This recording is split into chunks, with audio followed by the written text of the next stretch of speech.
दोस्तों कैसे हैं आप लोग। आज मैं फिर से एक स्मार्ट वॉच और रिपेयर करूंगा। ये स्मार्ट वॉच देखिए वाटर डैमेज कंडीशन में थी और यहाँ पर प्रॉब्लम क्या आ रही है, कभी कभी हैंग हो जा रही है और देखिए बिना चार्जिंग में लगाए ही ये चार्जिंग ये बता रही है। किसी टाइम पे तो बिल्कुल ठीक चल रही है और किसी किसी टाइम पे ये प्रॉब्लम क्रिएट कर रही है। ठीक है, तो देखिए अभी चार्जिंग में नहीं लगाए फिर भी ये चार्ज बता रही है। तो अभी मैं जैसे इसको चार्ज करता हूँ तो देखिए जैसे अपने पास एक इसका चार्जर है, उसको मैंने जैसे चार्ज पे लगाया है तो यहाँ पर ये चार्ज हो रही है। ठीक है, एम्पेयर तो ले रहा है देखिए चार्जर, बट ये चार्जिंग से हटाने के बाद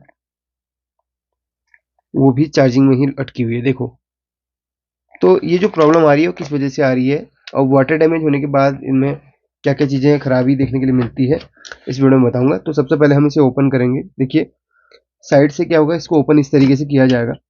ऑलरेडी मैं ओपन कर चुका हूँ, क्लियर है, मैंने बता दिया आपको। तो देखिए बहुत ही ध्यान से इसको चारों तरफ से उठा के खोलना होता है। कुछ कुछ हमारी वॉच ऐसी होती है जो फ्रंट से ओपन होती है। फ्रंट से जो ओपन होती है आप ज़्यादा उसमें कोशिश मत करना, डिस्प्ले टूटने का बहुत ज़्यादा खतरा होता है। अगर पीछे से ओपन हो रही है तो ध्यान से देख लेना। आप चाहे तो वीडियो वीडियो देख सकते हैं यूट्यूब के अंदर डिसअसेंबल होने की, तो उसमें आप देख सकते हैं। ठीक है, तो चलिए मैंने इसकी डिस्प्ले को हटा दिया है और इसी के अंदर इसका सारा सर्किट है और वाटर डैमेज कहाँ से है क्या है सब पकड़ेंगे। इसको मैंने बिल्कुल भी नहीं खोला एज इट इज जैसे, सिर्फ मैंने इसका बैक इस तरीके से हटाया हुआ ताकि ज़्यादा टाइम मेरा वेस्ट ना हो। अब मैं इसको सबसे पहले देखिए ये पन्नी इस तरीके से उतारूंगा।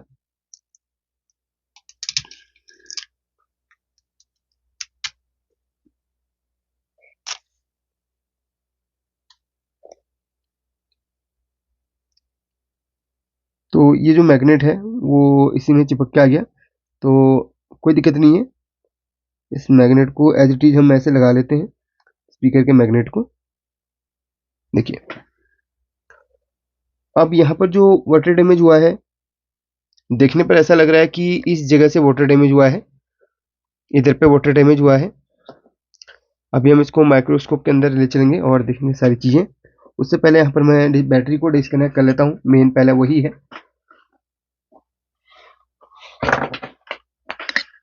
सबसे पहला काम अपने बैटरी को डिस्कनेक्ट कर लेना।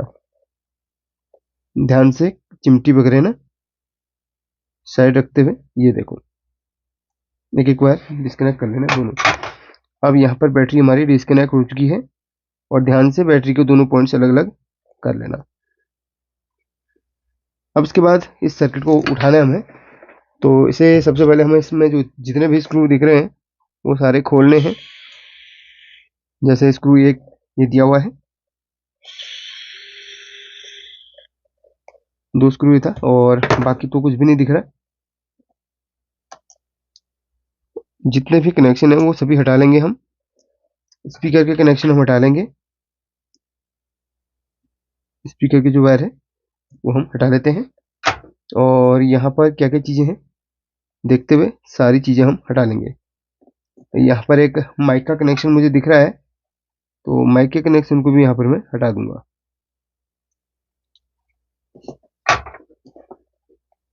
अब ध्यान से इस सर्किट को हमें इस तरीके से उठा लेना है। अच्छा, नीचे मोटर के भी कनेक्शन है, इसको भी मैं हटा लूँगा।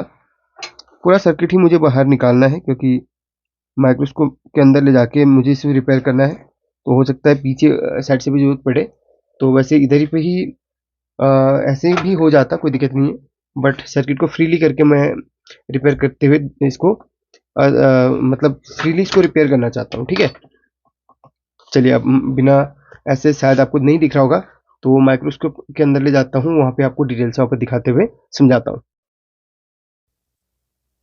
यहाँ पर देखिए फोकस मैंने किया हुआ है, तो वाटर डैमेज किस जगह पे है जैसे कि आपको दिख रहा होगा।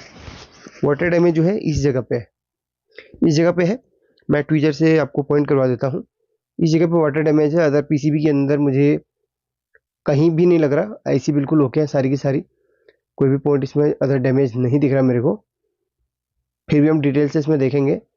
तो पहले अपना काम है इसको क्लीन करना और जो भी यहाँ पर रेसिस्टेंस कैपेसिटर्स हैं उनको चेक करना। बहुत इजी है, बहुत इजी। वाटर डैमेज अगर कोई चीज़ आपके पास आती है ना, या नॉर्मल भी है, बस आपको जानकारी होनी चाहिए। उसमें जो ट्रैक बने हैं उनको समझना आपको आना चाहिए। देखो ये मैंने साफ किया बिल्कुल हल्के हाथों से।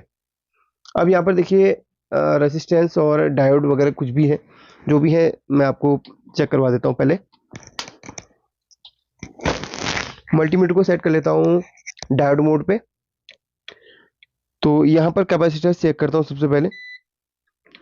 मल्टीमीटर की एक प्रूफ को मैं ग्राउंड कर दूंगा, रेड प्रूफ को मैं ग्राउंड कर दूंगा, और कैपेसिटर के दोनों पॉइंट्स को मैं चेक करूंगा।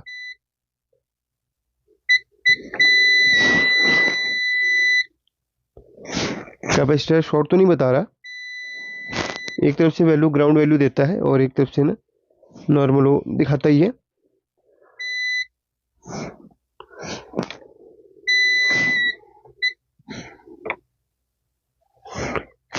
सभी कैपेसिटर चेक करने, आसपास की जितने भी कैपेसिटर्स हैं वो चेक करने, हो सके तो सारे कैपेसिटर चेक कर लो, क्योंकि देखो यहाँ पर चार्जिंग का इशू बता रहा है, तो कुछ ना कुछ हो सकता है, कैपेसिटर शॉर्ट वगैरह हो सकता है। तो एक बार सारी चीज़ें कंफर्म कर लो।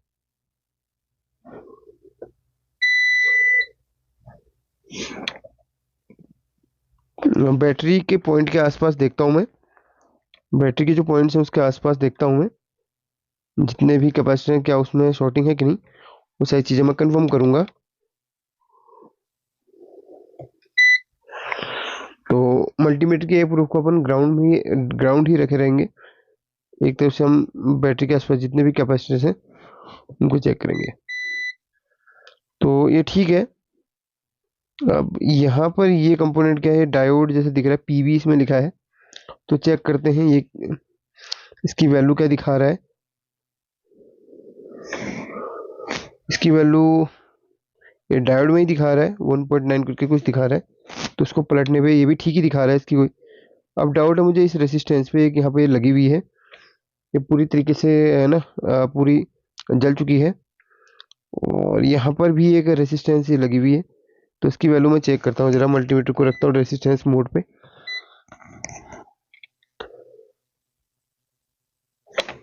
इसकी वैल्यू 2.1 किलो ओम करीब दिखा रहा है, और दूसरे वाले की वैल्यू कितनी आ रही है देखते हैं जरा। इसमें कोई भी वैल्यू नहीं दिखा रहा है।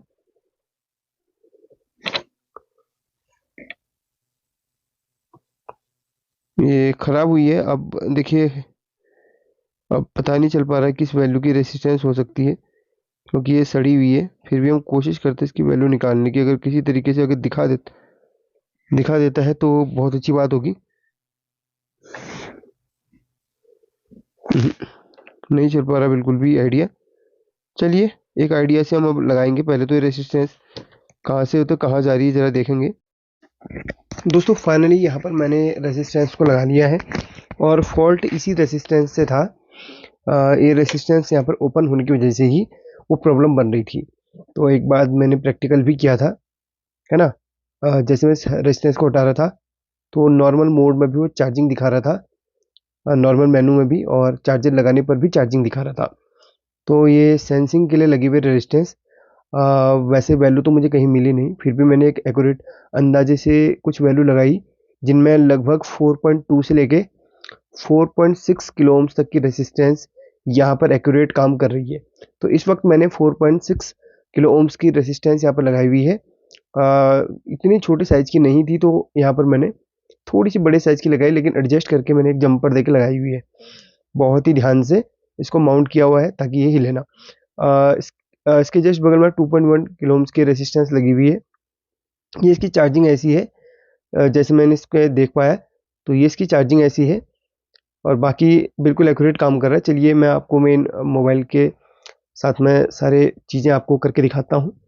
तो यहाँ पर कभी-कभी ऐसा होता है, एक छोटी सी रेजिस्टेंस ख़राब होने की वजह से भी प्रोग्राम कुछ ना कुछ फंक्शन गलत काम करने लगता है। तो फॉल्ट यहीं से था। दिक्कत तब होती है जब रेजिस्टेंस की जो वैल्यू है ना वो एक्यूरेट मिल नहीं पाती। ना ही इन वॉच का कोई सिमेटिक है, और ना ही सेम कंपनी की कोई वॉच मेरे पास है। फिर भी मैंने कोशिश करा और काम हो ही गया इसमें। चलिए दिखाता हूँ आपको मैं। जैसे मैंने अभी आपको माइक्रोस्कोप पे दिखाया, जो रेजिस्टेंस थी वो यहाँ पर मैंने सक्सेसफुली लगा ली है, और ये सही तरीके से काम करने लगा है। मैं आपको दिखाता हूँ। ये तो अभी हमने वैसे इसको दिखा देते हैं आपको थोड़ा सा, है ना, सारी चीज़ें चला के। ये है इसका मेन मेन्यू। अब मैं इसको चार्ज करता हूँ। अभी मैंने पैक नहीं किया हुआ है, कोई भी इसमें कनेक्शन नहीं किया हुआ है, ठीक है।